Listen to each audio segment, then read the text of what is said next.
Hello and welcome to the Neal and Amie Podcast. Today's episode is number 5, named Born to Fly. And this is a special episode to announce the launch of the Born to Fly podcast. Because of that, we're featuring our first interview from the Born to Fly podcast on this week's Neal and Amie podcast. So this new Born to Fly podcast, what we'll be doing is interviewing people and telling their stories of inspiration and how they've risen above. And you can check them out on the Born to Fly podcast at Ewings Co. That's EWINGSCO.com. Or you can go to your Apple Podcasts or Spotify. You ready? Let's jump into this episode. So stories of inspiration, like they're always like encouraging, that they make you want to soar. They make you want to do better in your own life. Mm-hmm. So that's kind of the heart behind why we select the interviews that we do, because there are people in this world whose stories need to be told. And today we are interviewing a youngish man by the name of Kenny Haigler. And Kenny is near and dear to Amie and I's heart for many, many reasons. We've known him and his family for decades, literally. But over the last about 7 or so years, we've had a lot of time spent with Kenneth Haigler. So what do you think? How do we intro Kenny, Amie, Danielle? Okay. Kenny is the number 3 baby of the family. # baby brat. And I love doing that. Yeah. He has 2 older brothers, Ronnie and Donnie, which we have talked about Ronnie and Donnie on our other podcast before. And we've also talked about why we do not understand why Kenny's parents did not name him Connie. Yes, we're very disturbed about that. I'll Kenneth answer really that question once. threw that one out. It just doesn't make sense on the tongue. Ronnie, Donnie, and Kenneth. It's like, what? So they messed up the first 2 times, so they wanted to go a completely different route. Oh, for a chance yeah, at that makes sense. Yeah. Got it. Yes. Kenneth is a gentle giant. Weighing in today at how much, Kenny? Like 230 pounds or so. Okay. And in your past life, you were about 305? Give or take. I'd like to think but you never know. Yeah. So Kenny has overcome some challenges of just being flat out overweight, right? Mm-hmm. So that's partly why we want to share Kenny's story. But really, I think that, at least from my vantage point, the idea of Kenny's overcoming some of his weight challenges is that was kind of like more of the outside man, because what we've also seen is we've seen some inward transformation with this guy and really just like a complete revolution in his life. Mm-hmm. So he is somebody that we actually have very close with our family. In fact, he works with us. He's a part of our restaurant, Ewings on the Kern, where our tagline is Born to Fly, and we really believe that eagles rise above. And so we Kenny started off as an eaglet, a 305-pound eaglet, but he's absolutely feed me, mommy, feed me. Rising. He's rising and flying. So that being said, you got any other intro points, or should we just dive right in with this guy? Yeah, I think we should start getting some questions going his way. Yeah, backstory. Give us a little bit of your history, family history, leading into like your high school days and some of that stuff. Who are you? Well, and first of all, are you nervous? So nervous. What? I don't like being the center of attention. Like, if we were having this conversation without the microphones, I would still be uncomfortable. Just because, that's just who I am as a person. Well, I don't like making eye contact with Amie, so if we could do something let's about just that. pretend, just while you're telling stories, let's just pretend we're going around picking up Facebook Marketplace finds. Okay? We just pulled up at What's-Her-Face's house. Some random C train in the back alley of East Bakersfield. No, that was way out in the middle of Inyo-Kern, and still have nightmares about that. Yeah. So growing up, like, I didn't have a super close-knit family. My mom was like in and out kind of. They ended up splitting up when I was a little kid. And that like was something from a young age I knew was necessary, and I actually like wasn't upset about, but it was still kind of a difficult transition, like not knowing when I was going to see my mom again. Didn't have a close relationship with my brothers. So just kind of growing up, I was always kind of like, I would pull myself, I would kind of disconnect from reality a little bit and just kind of do my own thing. So I didn't really have to deal with what was going on in my life. Mm-hmm. But your parents is, you know, they're loving parents. Yeah, absolutely. Mom's a very loving person. Dad, incredible dude that you're very close with your parents. Yeah, for sure. So like coming out of high school was when stuff really kind of transitioned for me, more so in, I would say maybe a negative way. So right after I graduated high school, I had two very close friends, one of which was Amy's cousin, committed suicide, and then another very close friend of mine tried. And that kind of really put me in a dark place. And I was already kind of like before that even kind of going down that road. So coming out of high school, I didn't really have a plan. I had no motivation for what I was going to do with my life. So I didn't like, I was just going to kind of go until it like ended basically.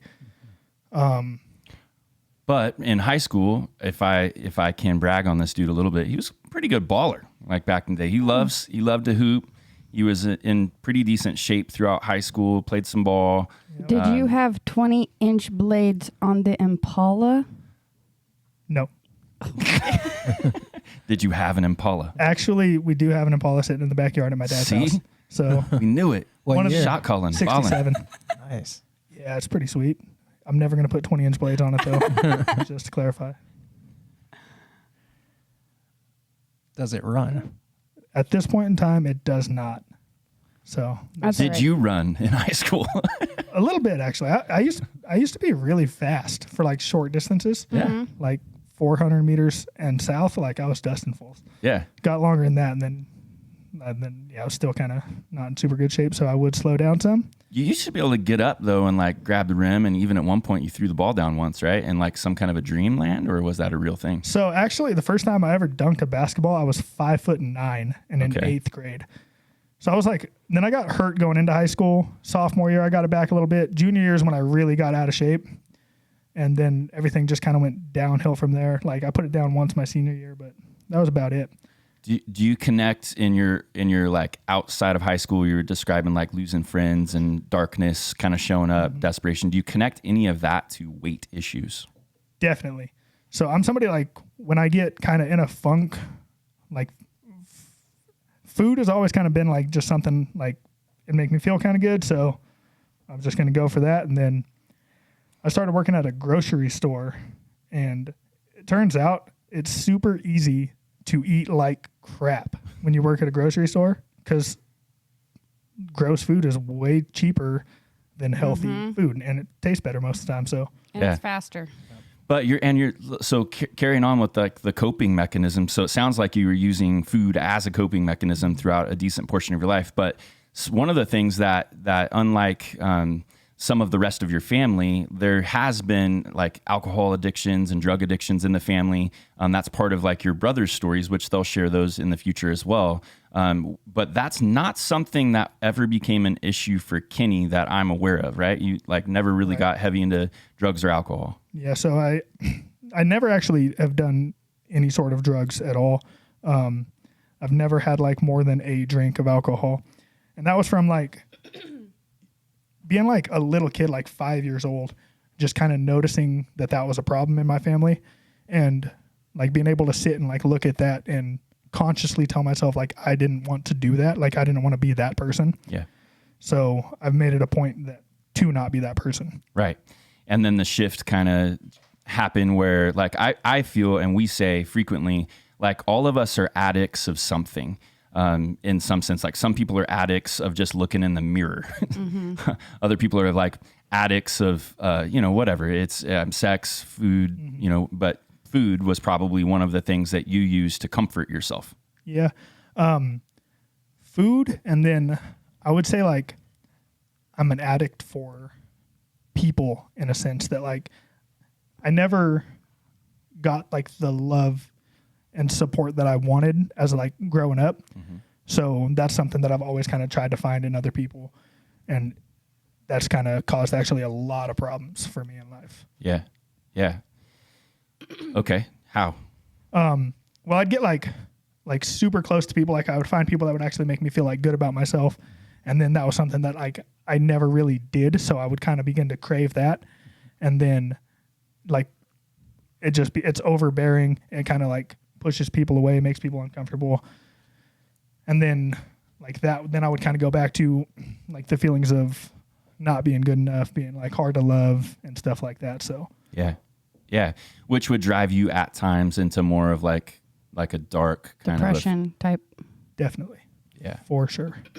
Yeah, it's like a downward spiral in some sense. So, okay, are you still nervous or are you starting to roll?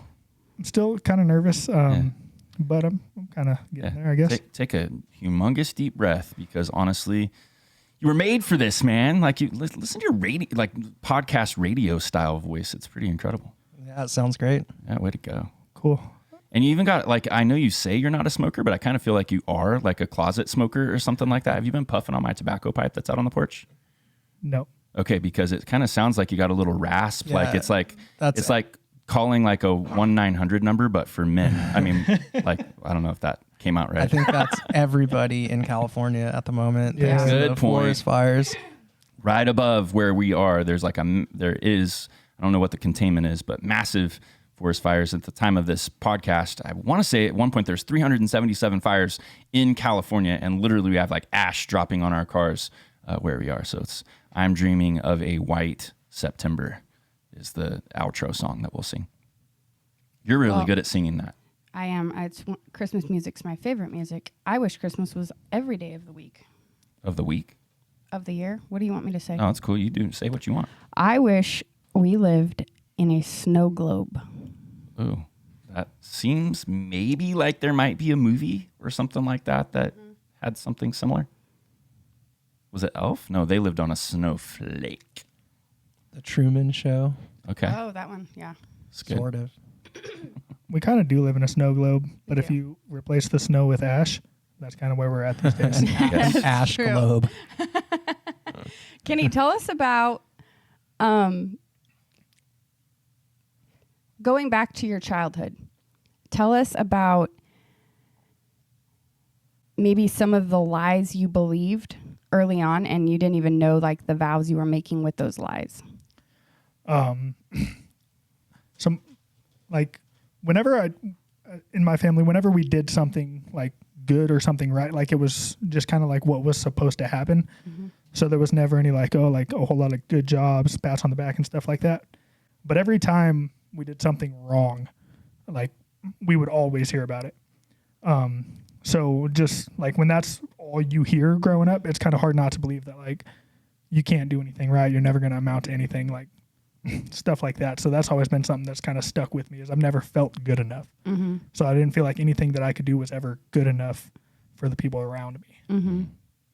Yep.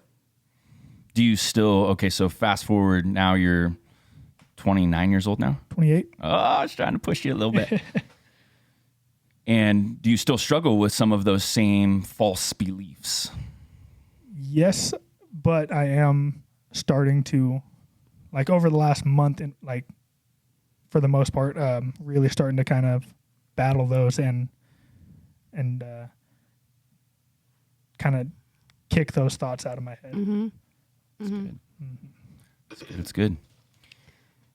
So, and by the way, like Eric, Amy, I'm just like probing questions, and I could do like I like doing this, but please interrupt and like insert. I'm not trying to like dominate question session here, but backing up. So darkness, depression, some of those things. You're exiting like the teens, moving into your 20s. Weight continued to be packed on. I feel like the weight is almost symbolic of like the weight you were carrying internally as well. Mm-hmm. And you'd never really made like a commitment to transition to like peel that weight off, or to like battle the darkness or push toward the light or the positivity of life and all of that. So now you're at that age. Now darkness is really kind of creeping in, and we remember that as well. There was the heaviness of what was happening in our community and in our towns, and individuals were experiencing those struggles.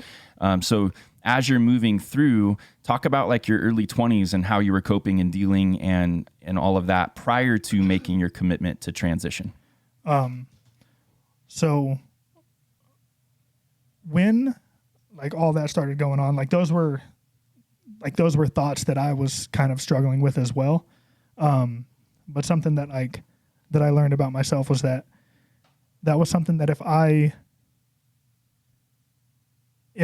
if me doing that would have hurt somebody half as bad as that hurt me, like I didn't want to do that to them. So one of the things that I would do is like every time I would get close to somebody, like when I would get in a funk, I would like start to think like I'm not good enough for this person or whatever. So I would try to push them away. And my thought was like, if I could push these people away, then I could prove to myself that they don't actually care about me the way that they say they do. And then now I don't have like their feelings or something that I don't have to take into consideration when I actually made the decision to take my life. So, I don't really like a lot of times I just tried not to deal with it. Like I would just kind of compress it down, bottle it up, just try and look on the outside like I was doing a lot better than I was, and just kind of skate through life until eventually I would just kind of dip out, I guess. Mm-hmm. When you say dip out, so essentially what you're saying is that you have struggled personally with a lot of like suicidal thinking and tendencies. Mm-hmm. Yeah, for sure. And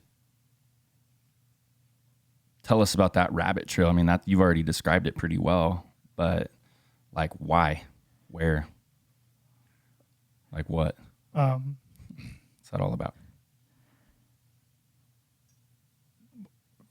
It felt like the easier thing to do, rather than like actually try to address it and like work through it, which is, like I said, I didn't have a lot of confidence in myself, so I didn't think that I was strong enough to work through it. So rather than trying to like push myself to do something, I would just kind of like when it would happen, like I would reach out to somebody, some of the times, like talk through it. And then like once I had like that feeling that like somebody actually cared, and then like when I had people that I would like try to push away, that would come back and be like, no, like I'm your friend, I love you, like we're gonna work through this, like you're not alone. That would kind of like that would help bring me back.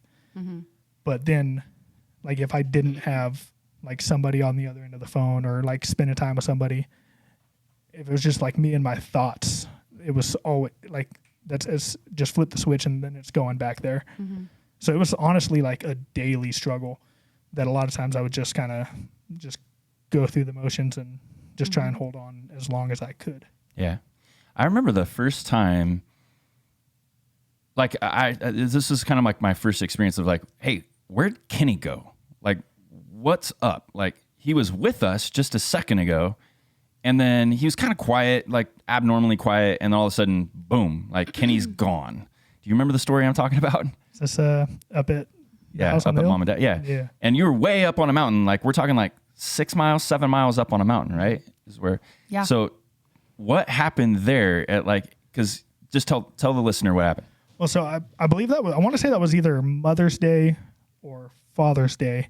The first time I'd ever been up to Tag and Robin's house. And which is my parents, for the listener. And it's a house up on a hill that they built. It's like up in the mountains, and it's like our family home essentially. So I had my brother was on the other end. Like he was sending me text messages, just kind of he was struggling with some stuff too, and then like it was just something like that I didn't want to deal with. Like he was kind of getting under my skin. I thought he was being kind of an idiot. So at one point, like I just kind of told him off, and I got pissed off. So I went and just sat outside on a rock for a little bit to try and calm down. Because one thing is like when I'm in a funk, like rather than kind of reaching out and like asking for like help or whatever, I didn't want to ruin anybody else's day. So I would kind of like sneak off and try and deal with it myself. And then after I was just sitting out there for a little bit, like I couldn't calm down. I was just mad and I felt like crap. So I just got up and started walking. I was like, I'm going to go for a walk. Like I didn't really know where I was going. And then I ended up walking all the way down the mountain. Which is in 6 miles, you go from the elevation being about 6,500 foot at Mom and Dad's, right? Down to, what is 35, 32, something like that. Yes. To this day, one of the dumbest things I've ever did. That hurts so bad.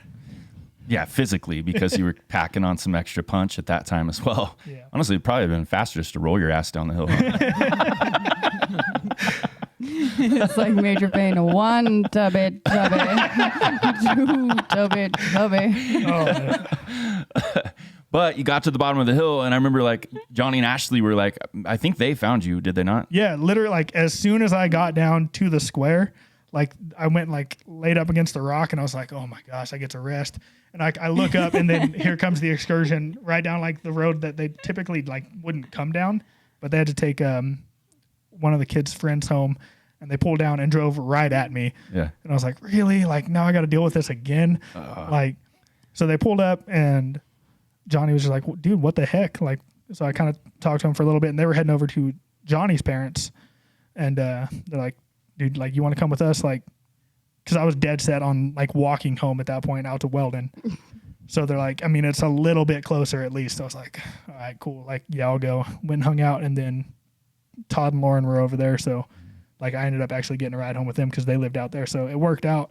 And I mean, it was honestly like it ended up being a really good day, but But your natural response is to like run away from Eject. people, like fight, flight. Yeah. You're going to bail rather than like stay into the hard situation or whatever, for all the reasons that you're describing. Yeah. And this is still something, honestly, like all of us have, like Amy was alluding to, lies we believe that cause us to make vows. And those vows, specifically, as I've journeyed with you for a number of years, it's like you have a vow that says, well, I'm not good enough. So if I'm not good enough, I've got to bail on people so that I'm not hurting them or, you know, or whatever. But honestly, it's like pardon the expression, but that's just a big like load of crap because, really, like, you know, that there are all kinds of people around you that absolutely like love you and are here for you, but it's still the response that happens because of something that's like been built into you in some sense. So, yeah. So a couple years ago, you found yourself at a job that you didn't really feel like it wasn't going really anywhere. yeah. And you didn't love how your days were spent. Yeah. I worked at a grocery store in town, Vaughn's. I worked there for 6 years. And the whole time, honestly, like, I never really been like in tune to what God was like saying to me or where he was calling me. But I always felt like it was something other than Vaughn's. But I got Sundays off so I can go to church and like spend time with you guys. They were really lenient with a lot of things, like as far as scheduling goes, if stuff came up. So I was comfortable there. Like I didn't like it, but I was comfortable there, and I got to do things like the few things that I did enjoy. So I just kind of stuck it out. And Tell us about the journey of discovering that you needed to do something else with your life. So it was in early-ish 2018, the first half of 2018, when I really like realized, all right, like something has to change. The church had gone through a pretty nasty split. And then with that, like during that time, I was working a lot of like 6 a.m. to 2 p.m., like a lot of earlier shifts. And I could see that like you guys were affected by it and you guys were hurting. So I just wanted to do anything that I could to try and like help you guys. So I would get off work, I would change, like jam up to the square, and I would just be there to do whatever I could to help you guys. And then one day, or it was 1 week, the assistant manager that we had at the store had transferred out, and we got like a new manager in, and my schedule changed. Like I went from working 6 to 3, like 6 to 2, 7 to 3 to 10 to 7, 11 to 8, 12 to 9. I was like, I can't do anything. Like that is the whole day. So I was going on vacation from like, I got a week's vacation, and I like talked to my boss and I was like, hey, like I've got this going on, and kind of tried to deliver it like a second job because they were always super good about working with like other people on other jobs. I was like, if I could be off by 4 o'clock, like 4:30, I could be over there by 5 and then work until like 9 or 10, whatever. And she told me no. She's like, I can't do it. I was like, why not? Like you have like this many other employees that do that have other jobs. Like, why can't you help me? And she was like, oh, I'm not going to be able to do that with him anymore. It's too much. I was like, all right. Like, and I got pissed. Like, at that point, I wanted to be like, well, like, fuck you, I'm out. But, like, I calmed myself down. I went outside. And that was the first time I was like, all right, God, like, I'm in. Like, what are you saying? So I started to kind of like, I didn't really look for another job. I was like, because I still didn't really like want to go out and put in the work. But I was hopeful that like God would just kind of like drop something in my lap.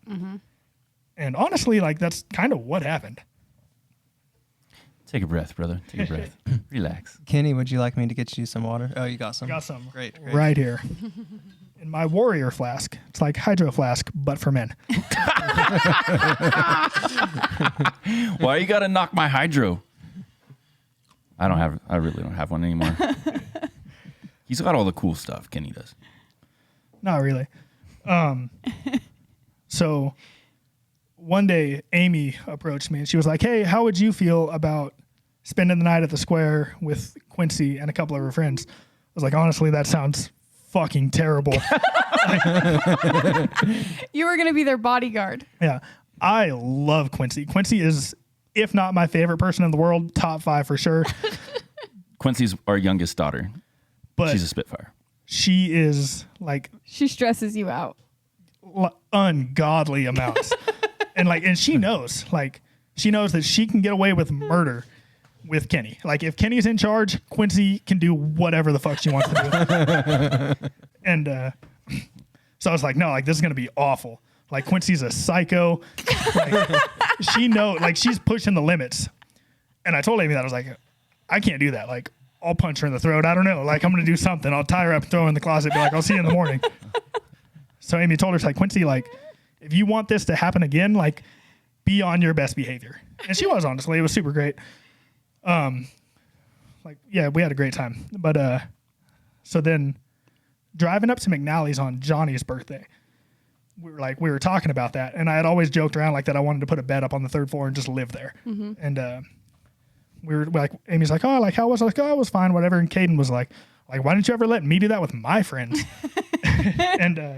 And Neal was like, well, there was never like any mention of an adult at all when you wanted to do it. And he's like, well, Kenny's right here. And I was like, why the fuck am I the one that's getting brought into all this? Like, what the heck? And then Amy's like, oh, come on. Like, you're the one that said you wanted to put a bed up there. And that's when Neal was like, dude, that's OTLA. And that was something that like I'd never even considered for me. And I was like, dude, like, let's do it. Okay, so let's pause because you just threw out an acronym, OTLA, right? So OTLA is something that we've had in heart and mind for a number of years, which is what we would call the On-Track Living Academy. So it's basically trying to bring people who are living a life that they don't want to live and help them get on track with like the plan, the calling, the purpose, so that they can be enjoying life more. And so we threw out an invitation for Kenny to be a part of this on-track living experiment, really. And he was the first person to like take us up on this particular offer, and that's what he's referring to. And it was a year-long commitment. Yeah. So Neal was like, oh, that sounds like OTLA. And I was like, dude, let's do it. And Neal, like, he kind of like got into like challenge mode right there because he thought like I was just talking crap or whatever. So he's like, dude, like, don't call my bluff. Like, we'll do this right now. And I was like, no, honestly, like, I think this might be it. So like we went up there, had dinner, but then that was something like that we revisited and sat and like had a talk with Johnny and really talked about like the possibility of this being a thing. And so Johnny was getting ready to leave for the fairs, and I think he was like a little discouraged that it was just like a thought and not something that like at that point I was really considering doing. But then as we kind of started looking at stuff, I was like, all right, well, like here in a couple of months is my anniversary at Vaughn's, and I've got a few things like I need to get a new bed. Like I've never had a new bed in my life. I was like, I got all this stuff that I have to do. If I get there, then like I'll get paid out for any unused sick time and vacation time. And then I can like actually like do something with this. We're like, cool. Like, so we set it in motion. I told my store manager like a month before, I was like, hey man, like September, I think it would have been 8th. I was like, this will be like my last day at Vaughn's. And he was about to cry. It looked like not that I was like a good employee, because by all means, I was not a good employee. Like I didn't like working there. I didn't like the position that they had me in, but the store manager, like he would have me do a lot of projects, like anything that needed to get done. He was like, all right, well, like we'll have Kenny do that, because that's actually like where he thrives and where he will get stuff done. So then he was like, well, like who am I going to have do all this stuff? I'm like, I don't know, figure it out, but it ain't me.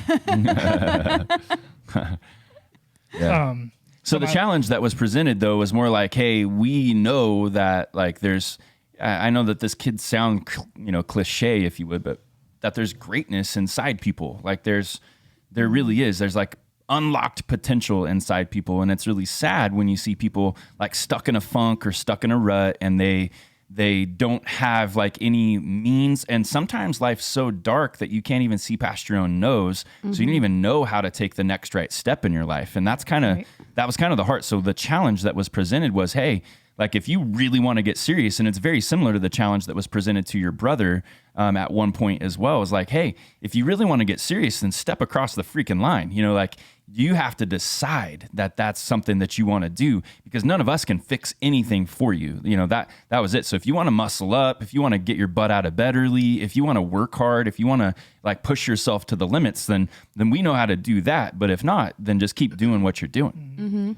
Yeah. And like, that was one of the things that you had said. You're like, hey, like I can't guarantee you, any like anything financially or whatever. It's like, but what I can guarantee you is like, if you stick it out, like at the end of this year, you will be a badass. That's exactly what I said. In comparison to who you are now.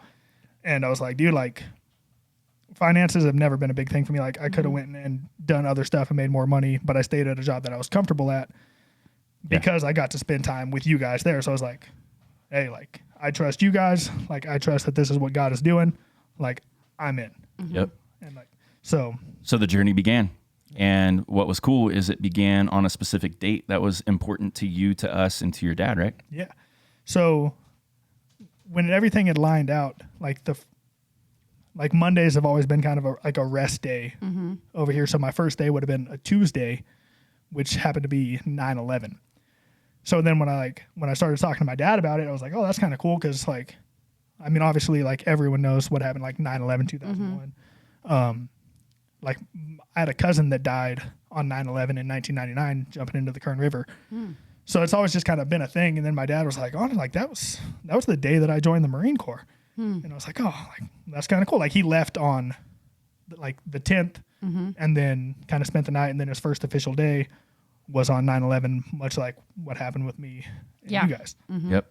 And we've always like 9/11's been important to us just simply because we believe that like we all really should be on a 911 mission to help people, to rescue people, to get people from one circumstance to the next, because people are in need all around. So that's kind of like the depth of importance of that. So you started on 9/11. That was like day one, and it was 2018, right? Yes. Yeah. At about 305 pounds. Weighing in at 305 pounds, Kenneth Haigler. Kenny, what were those first couple weeks like at OTLA? It was different. Like, so I had a set, like, this is when you wake up, like you get ready at this time, like you spend this hour during your power hour, like that's reading, journaling, like praying, spending time with God. And then you move into like fitness hour, which honestly, like that I was excited about. I knew that it was going to be difficult, but I was like, I was tired of being like the fat kid in the room. Like every time I was with like all you guys, like I was always like the big dude. And that was something like that always kind of affected my confidence as well. Just cause like, I didn't like who I saw when I looked in the mirror, like outwardly or inwardly. So like I was super pumped about, but everything was lined out. So the first day I woke up and, it was like the first time since I was 4 years old where I no longer lived in the home that I had grew up in. So for the last 22 years. So it was different, but the first couple of weeks I was actually really excited about it. Bring it. So I remember like the first couple of weeks I was like, dude, I'm just going to like work on some cardio to try and like help kind of get into shape. So I would just strictly like hit the stationary bike. And honestly, like my first couple of days, like I could not straight like go hard for like a full 2 minutes, like pedaling that bike. I was gassed out. I was like, this is fucking embarrassing. And I told myself I was never going to tell that story, but here we are. Like, could not ride a stationary bike for 2 minutes without like wanting to die. But and then started getting a little bit of traction, right? Started to kind of little by little. Yeah. So in the first 6 weeks, like the spiritual growth that I had, like I was seeing, but I wasn't quite seeing as much as I would have liked to, which was a little bit discouraging. But in the first like 6 weeks, I actually lost like 28 pounds, which that like I was super pumped about that. So that kind of like fueled me to kind of stick it out and keep going. Yeah, because part of the overall health, and this is something that we strongly believe, when he's saying like spiritual growth, that, you know, some might think, well, that might be like knowledge of the Bible or how to pray or things like that. That is not what we're talking about, although those are great things. It really has to do with like joy and peace and life. Like when somebody's growing in the spirit, we like to say that they're increasing in love and joy and peace and patience, kindness, goodness, gentleness, faithfulness, and self-control.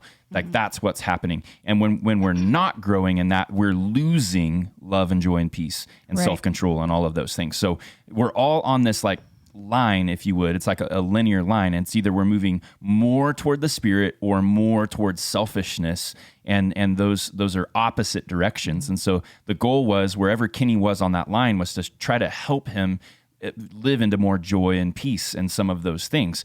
And that is at times like swimming upstream, trying to move forward, because everything in this culture wants to pull us back into despair, back into darkness. So yeah, so he was seeing some good growth, and I wouldn't even call it growth. I would call it a reduction. He's seeing a great reduction in his exterior frame, but he wasn't quite seeing the increase in the interior that he was hoping. Yeah. But we kept telling him, like, just keep going, because you can see when somebody wants to stop, right? But just keep going, and one day at a time, that's it. And he continued on and continued on. So, yeah, you got all the way to the point where 1 year into it, you had, what was the physical transformation that happened? So I want to start by saying, like, once we got into November of 2018, like, the holidays were always a difficult time for me, because anytime it was like family's going to come around, like, I knew it was going to be chaos. Like, it would start out good, but it was going to end like a shit show. And that was just something like I never wanted to deal with. And that was why, like, I started spending a lot of holidays even before that with you guys. Like I went and spent Thanksgiving with you guys, Christmas. So for those 2 months, like, I was in a really dark place. So I can count like probably on one hand, maybe a few extra fingers, like how many times I actually went and like really worked out in the months of November and December of 2018. Like that was actually like, that was one of the darker times of my life. Right. But then New Year's, I was like, all right, like, I'm hitting this hard. Like, I'm getting like on track. So from September of 2018 until like mid-July, I lost about 90 pounds. I got down to 215. And then I kind of like, and I just did that like just to say like I got there. And then I kind of like stayed pretty close to that until my 1 year came up. Dude, you became the guy that inherited my if I like had a pair of jeans I didn't want anymore, I'd chuck them to Kenny. Like, Kenny went from like we nicknamed him Skinny. Like he shrunk. I went from like a 42 waist to a 34. Yeah. Dang. That's pretty cool. Yeah. And like in a 42, like at one point was like kind of snug, and like right now I have to wear a belt with like 34 waist. Yeah. Yeah, it really is incredible. And, you know, like actually like your diet had a lot to do with that as well, right? I mean, it wasn't like a total, tell us about the dietary changes. Well, so I started eating like a lot of chicken and salmon for dinner. A lot of times I really didn't do lunch. Like I would eat maybe a sandwich and like bacon and eggs for breakfast, but I just didn't eat as much. And like, I didn't cut out like junk completely, because I knew like if I took away stuff that like I actually enjoyed, like I would burn out. So I didn't get too crazy with my diet. You guys like supplied me with a lot of good options, so that helped a lot. But I honestly, like, it got to the point where I would fast a lot. to where like at least like once a week I would do a full day fast. Meaning 24 hours, no food, just liquid. Yeah. Yep. And how do you think that catalyzed your metabolism? So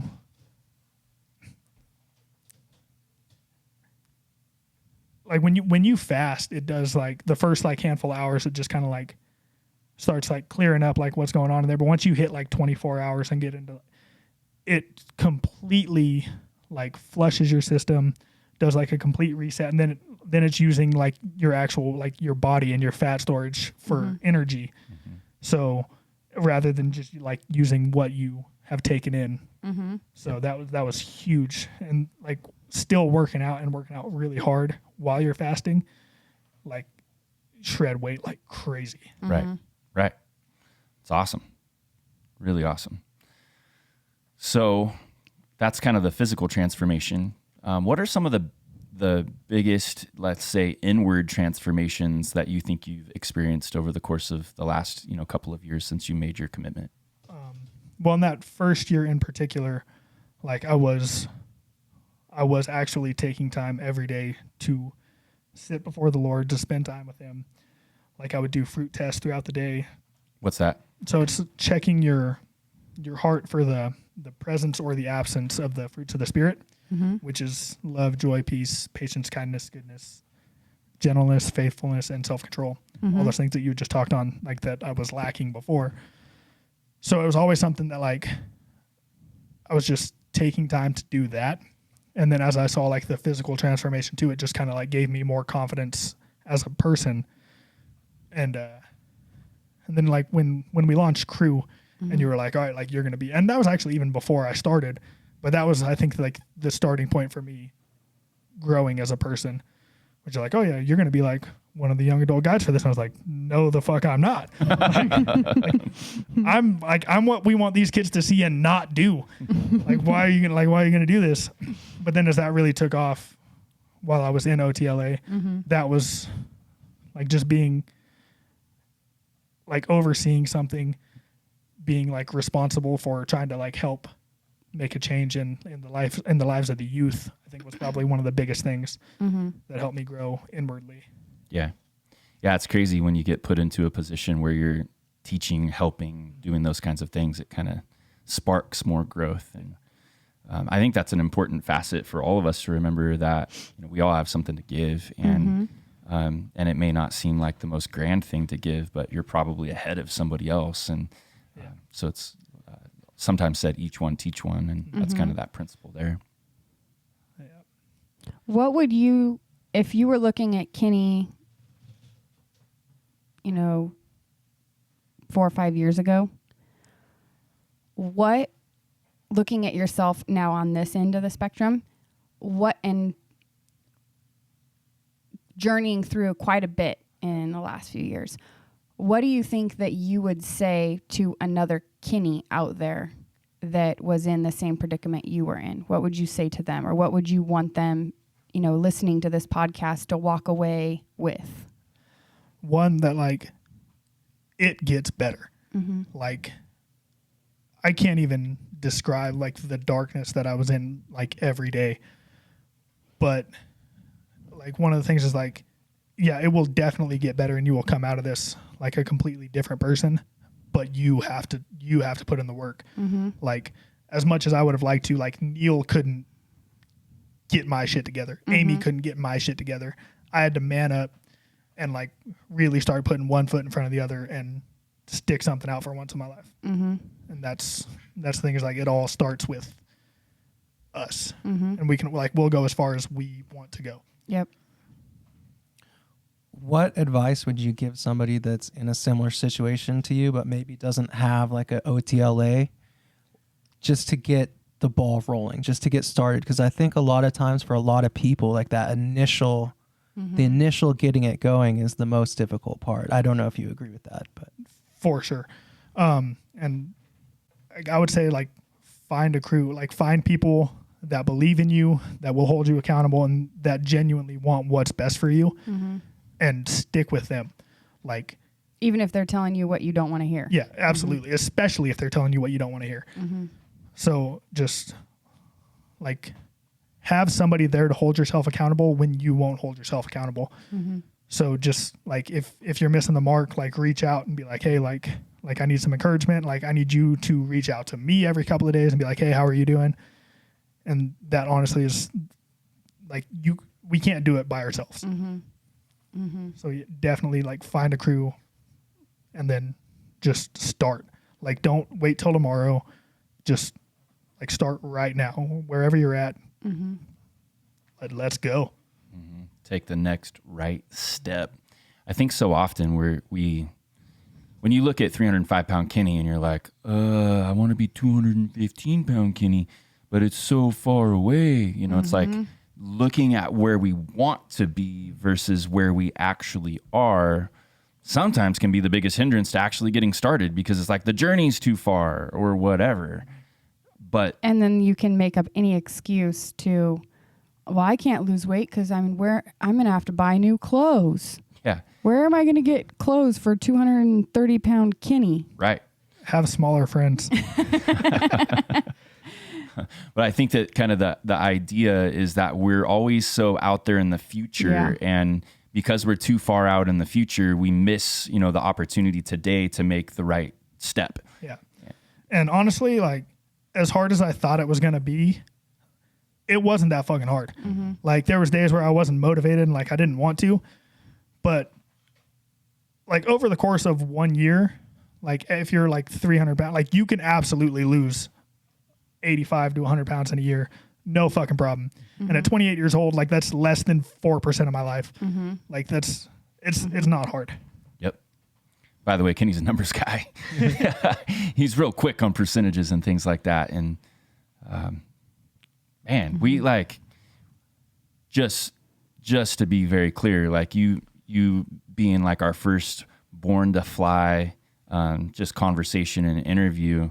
We're so proud of the journey, the travel, the tenacity, the honesty, the rawness, all of that.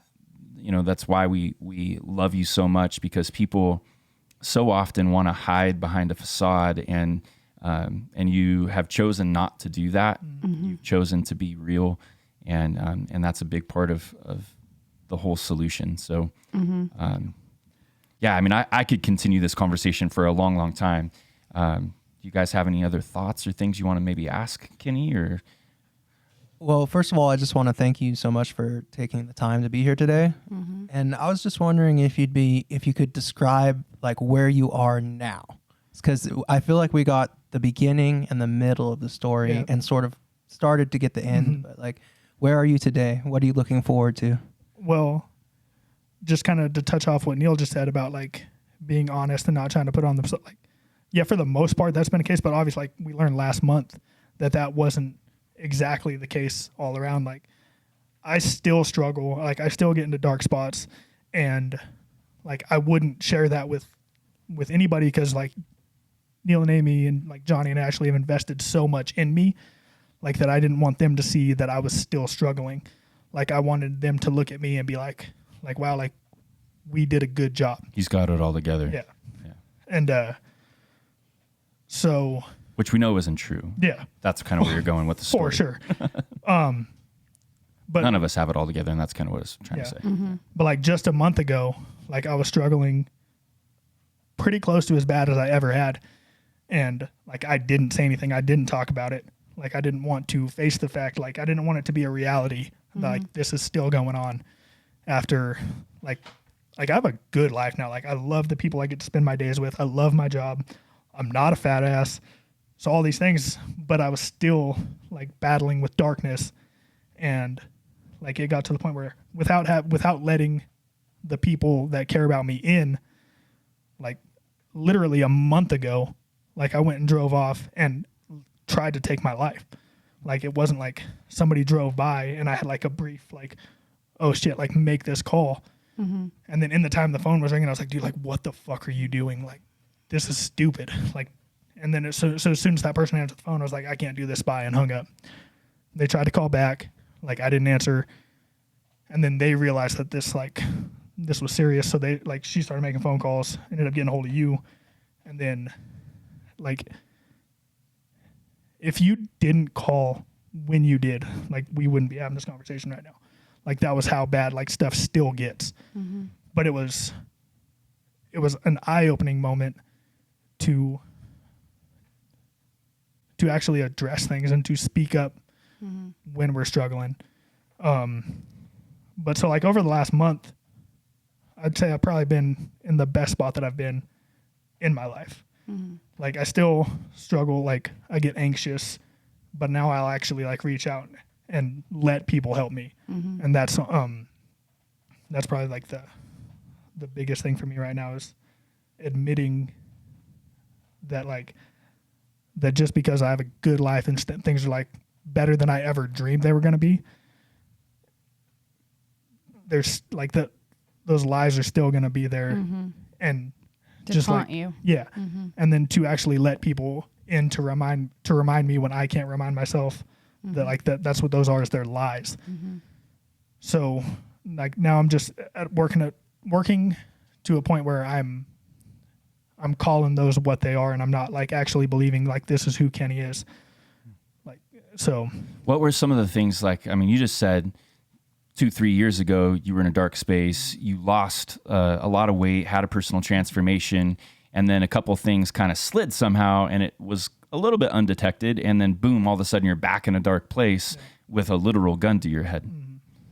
That's crazy. And just so everyone knows, on our end, we didn't see it like that. We'd see he'd get quiet every once in a while, but man, all of a sudden he went from like this guy to this guy in a second. And honestly, it was late at night, maybe 10:30, 11 o'clock. I got a phone call from somebody, and the phone call was like, hey, I think Kenny's in a bad spot right now. And part of me was like, what the hell? Like this should not be right now. And so I called him, and he didn't answer. I'm like, oh no, he's got his phone on him. I know he's going to answer. Called him again, didn't answer. I think maybe 2-3 times. 3 calls and a text message. And a text saying, hey, I will find you. Yeah. Like that, because, and I want to point that out, just simply like Neal gets in dark spaces. Amie gets in dark spaces. Mm-hmm. Eric gets in, everybody does, if we're honest. Mm-hmm. But when you sometimes you don't want to get out of bed. You don't want to deal with somebody else's issues at those moments in time. But we want to encourage you. You may not be in this crazy dark space right now, but somebody that's close to you may be. Right. So get your butt out of bed and make the calls. Do the things that need to be done, because life sometimes hangs in the balance and you don't even know it. And honestly, I didn't think it was that serious. Yeah. Honestly, I thought you were looking for attention in some way, shape, or form, and that. And in some ways, maybe that like the inward thing was happening again, where I was like, well, I don't matter. Mm-hmm. But that's what I want you to say, because you said some key words that next day about what some of the thoughts in your mind were about yourself. What were those? So when I left, like we were at the restaurant, and I was in a room with literally like all of my favorite people. Like your guys' whole family was there. Mm-hmm. And, like I just had like this kind of a brief, like what I told you when we were talking is that like I can see that all of you guys can see how far I've come. Mm-hmm. And like that's something that like I know I've come a long way, but it's not something that I always actually see or choose to believe. And one of the things that happened was like Abby. So me and I used to be my best friend. We were super close, and she was like the first person that I actually really tried to like push away.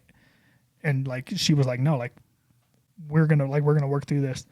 But over time, like I would just push so hard, and I would at times treat her so bad that we kind of like had. Well, I mean, we're still close, like we're still good friends, but there was kind of like a wall that was put up there. Mm-hmm. So one of the things that like sometimes I feel like the only two people that don't see how far I've come were her and myself.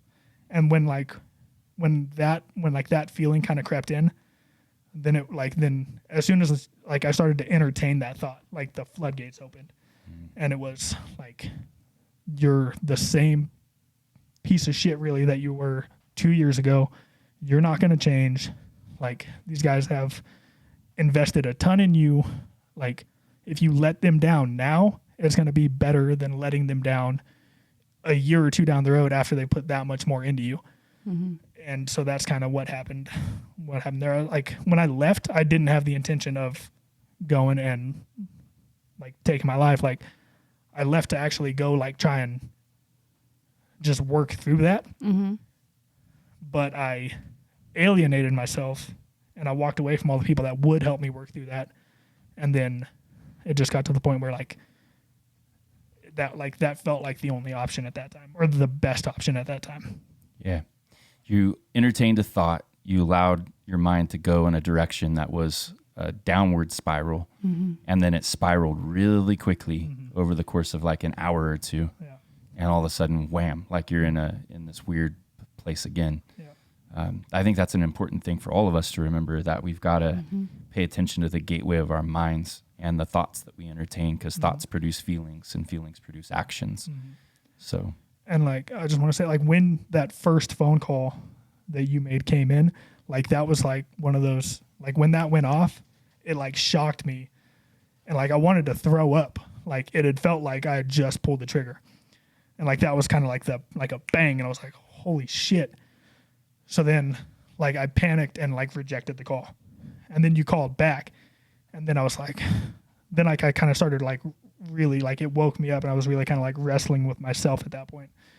And I was like, dude, like, this dude, like, if you turn your back on this dude, like, right now, after all he's done for you, like, pull the fucking trigger.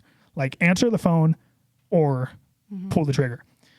And so, like, after that third call, I was like, all right, like, I'm going to, like, try to pull myself together and answer the phone. When really, like, I kind of answered the phone and broke down a little bit, but. Mm-hmm. yeah. You know, your story is incredible, and obviously we still, you know, all of us still have a ways to go. Are you committed to continuing in transformation, or what? Absolutely. Hell yeah. And you know, there's a lot. I mean, I get inspired I know your story, and I get inspired just listening to it. And a part of our heart is that we believe that people were made to soar, right? They were born to fly. We all have to rise above circumstances and situations that are dark and just not good. Otherwise, we stay stuck. Yep. You have to, just like Kenny, you have to eat the chickens. Don't be one, right? And you got to rise above. Because, Don't eat too many of them, though. Yeah, don't eat too many. You'll turn in 2018, Kenny. And at the end of the day, really, like, nobody liked him that much. He was a piece of shit. Yeah. That's awesome. Hey, if any of you have been watching this over like a video, many of you, it's probably audio, but if you've been watching over video and you've been wondering what this mess is in the room around us, what is this mess in the room around us, Amy? Well, I just like to live in a living parable. And if you wake up and you walk out to a huge mess, you'll remember you still have stuff to work on. Oh, yeah. It's a reminder. Yeah. No, it's just that I like to change things around. She does. Just about every few months, she rearranges something drastically. And so this is our little living room in our 849.5 square foot house that was built by my great-great-grandpa back in the day. And we don't have a garage or closets. So when you're rearranging, you just have to put it right there by the front door. Yeah. So that's that. I like the first answer better. Yeah. All right. Well, Kenny, thank you for joining us. Eric, is there anything that you want to close with before we sign off? I don't think so. I think we're good. Yeah. Okay. Well, Thank you, guys. absolutely. Thank you for joining us. And not being afraid to look at some hard things, straight on. That's key. And that gives inspiration to the listener that it's pretty powerful when us as humans can make an arrangement with ourselves that we're going to be okay not having it all together and not having everything planned out perfectly.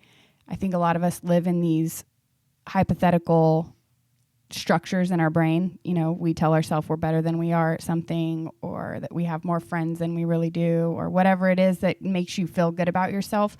But there's so much power that comes when you just look at yourself in the mirror for what you are, accept it, and then make a plan to change it. And that's what you did, Kenny. So bravo to you.